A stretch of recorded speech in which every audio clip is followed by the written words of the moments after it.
KL Lay, we ensure that your dream job is a reality. KL deemed to be university.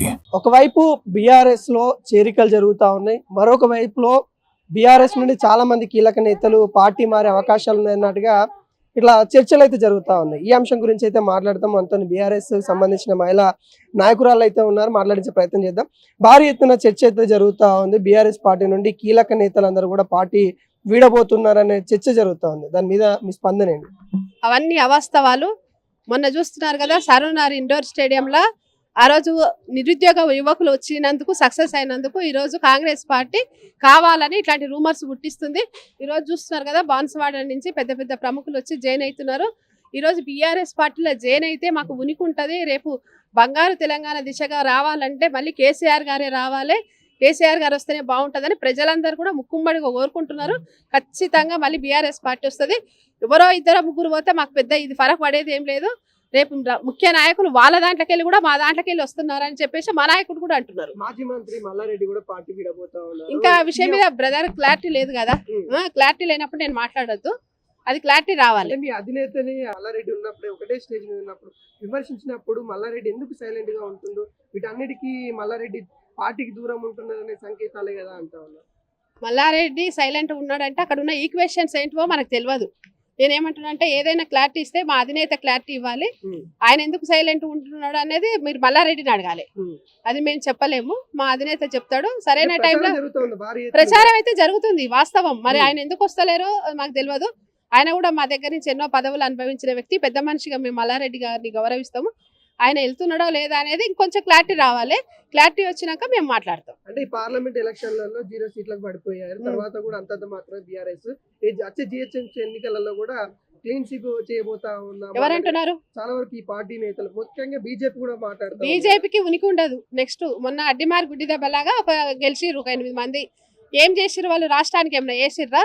ఏ రకమైన నిధులు తీసుకొస్తున్నారా? ఈ రోజు చెప్పాలంటే మోడీ ఇక్కడ కొన్ని మీరు చూస్తున్నారు మెట్రో స్టేషన్ల కాడ అక్కడ ఎందుకు తాచారం జరుగుతుంది. ఇప్పటి వరకు నిధులు కిషన్ రెడ్డి గాని బండి సంజయ్ గాని ఏమైనా నిధులు పట్టుకొస్తారా? వేసినాక ఇప్పుడు బాధపడుతున్నారు ప్రజలు కూడా. 8 మందిని ఎంపీలను ఇస్తే పార్లమెంట్లో ఎప్పుడైనా తెలంగాణ కోసం కొట్లాడినరా? ఈ రోజు వాళ్ళ పరిస్థితి. నెక్స్ట్ వచ్చే ఎలక్షన్ లో భారీగా మనమే మొత్తం గెలుస్తాం ఎంపీ గానీ. ఎన్నికల కోసమే బీఆర్ఎస్ క్యాడర్ అంతా కూడా అటు బీజేపీ కాంగ్రెస్ వాళ్ళు ఇద్దరు వైపు మలుచుకోవాలని చూస్తా ఉంది. ఎవరు వ్యూహాత్మకంగా వెళ్తా ఉన్నాయి ఇరు పార్టీలు కూడా. ఇరు పార్టీలు కాదు, ఇంకా 4 పార్టీలు వచ్చినా కూడా బీఆర్ఎస్ ని ఏం చేయలేరు. ప్రజలు చెప్తున్నా కదా, మీరు ఒకసారి ఊర్లలో కొండి సిటీలో చూడండి, ఎక్కడ చూసినా ప్రజలు 2 సంవత్సరాలు ఎప్పుడు వస్తాయి, ఎప్పుడు ఓట్లు వేయాలని చూస్తున్నారు. వాళ్ళు ఎన్ని పార్టీలతో కలుపుకున్నా కేసీఆర్ గారిని కానీ కేటీఆర్ గారు కానీ మా బీఆర్ఎస్ పార్టీని ఏం చేయలేరు. ప్రజల గుండెలలో బీఆర్ఎస్ పార్టీ ఉంది. రేవంత్ రెడ్డి గురించి ఏం మాట్లాడతాం? ఆయన అన్ని అవల మాటలు మాట్లాడతాడు. నిజంగా సబ్జెక్ట్ లేని వ్యక్తి ఎవరైనా ఉన్నారంటే రేవంత్ రెడ్డి. రేవంత్ రెడ్డికి నోరు ఒకటే పనిచేస్తుంది, చెవులు కళ్ళు పనిచేయవు. ఎందుకంటే నోరు పనిచేస్తుంది కాబట్టి నోరుతో నొలుతాడు. చెవులు ప్రజలు ఏం మాట్లాడుతున్నారు? గోరి కడతాము. నెక్స్ట్ 2 ఏళ్లలో మేమే గోరి కడుతున్నాం. ఏమంటారు ఆయన? మేమంటున్నాడు ఆయన పశుపతి అన్నాడు కదా, మేము చెప్తున్నాం కదా, కొండారెడ్డిపల్లిలో మేము గోరి కడతాము, అక్కడ బంధిస్తాము, మళ్ళీ రానే రాడు బయటికి. తప్పకుండా ఇదైతే చేస్తాం. భారీ మెజార్టీతోన అన్ని డివిజన్లలో బీఆర్ఎస్ పార్టీ జెండా ఎగరేస్తుంది. ఖచ్చితంగా 3 చోట్ల మేమే మేయర్లు అవుతాం. ఎవరు రారు. మా పార్టీలో ఉన్న వాళ్ళు ఎవరు పోరు. పోయిన వాళ్ళు బాధపడుతున్నారని కూడా మాకు తెలిసింది. ఆ 12 మందో 13 మందో మరి వాళ్ళు ఏ పార్టీలో ఉన్నారో మాకు తెలియదు. పాప ఆయనలకు కూడా చెప్పుకోనికే ఇప్పుడు వాళ్ళు బాధపడుతున్నారు. ఈ పార్టీ చెప్పాలా ఆ పార్టీ చెప్పాలా అనుకొని ఉన్న వాళ్ళు ఖచ్చితంగా వాళ్ళు కూడా మళ్ళీ కానీ మేము మా నాయకుడు అన్నీ తెలుసు. ఇప్పుడు వాళ్ళు పోయిన వాళ్ళు వచ్చినా తీసుకోరు. ఒకవేళ పోయిన వాళ్ళు దౌర్భాగ్యంగా ఫీల్ అవుతున్నారు. మా పార్టీలోకి వెళ్ళి ఎవరు పోరు. నాకు తెలిసినంత వరకు ఇన్ఫర్మేషన్ ఏంటంటే మరి మా నాయకులు కూడా తెలిసి ఉండొచ్చు.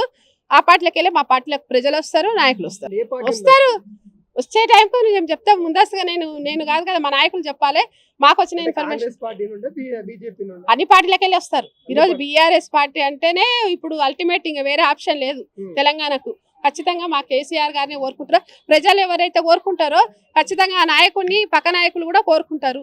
వాళ్ళకు 2 రాష్ట్రాల రెండు బీజేపీ కానీ కాంగ్రెస్ కానీ తెలిసిపోయింది. నెక్స్ట్ అడ్రస్ ఉండదు. మనం చూసిండ్రు కదా ఇండోర్ స్టేడియంలో వాళ్ళ పరిస్థితి. ఎంతో మంది విద్యార్థులు సిగ్గనిపించాలి, చెంప చెల్లి అనేటట్టు మాట్లాడారు అక్కడ విద్యార్థులు. సిగ్గుశరాలు లేకుండా మాట్లాడుతూ పేడ ఆర్టిస్టుల ఒక్కొక్కరు సర్టిఫికేట్ పట్టుకొని వచ్చి కూడా కూర్చున్నారు. ముఖం మీద వేసి కొడుతుండ్రి. పేడ ఆర్టిస్టులు వాళ్ళ దగ్గర పెట్టుకొని ఈ రోజు నాటకాలు ఆడుతున్నారు. రేవంత్ రెడ్డికి ఏం పని పాట లేదు. పూరీలు వేసుకొని మెస్సిని తీసుకొచ్చి ఇంకోనన్నా తీసుకురమ్మన్నాడు ఇక్కడికి. ఇదే పని. ఏం చెప్తారు ఫైనల్ తెలంగాణలో ఏ విధంగా బీఆర్ఎస్ ముందుకు వెళ్తుందంటే ఏం చెప్తారు? 100% మా నాయకులు చూడండి, ఖచ్చితంగా ముందుకు వెళ్తాము, ప్రజల మధ్యకి వెళ్తాము. మా నాయకుడు కూడా చెప్పిండు, వచ్చే సంవత్సరం బస్సు యాత్రలు ఉంటాయి, పాదయాత్రలు ఉంటాయి. భారీ ఎత్తున మా మెజార్టీ ఉనికి అనేది కదా, డిపాజిట్ గల్లంత అవుతాయి మొత్తం. బీఆర్ఎస్ పార్టీ వల్ల కాంగ్రెస్ కానీ బీజేపీకి డిపాజిట్లు గల్లంత అవుతాయి.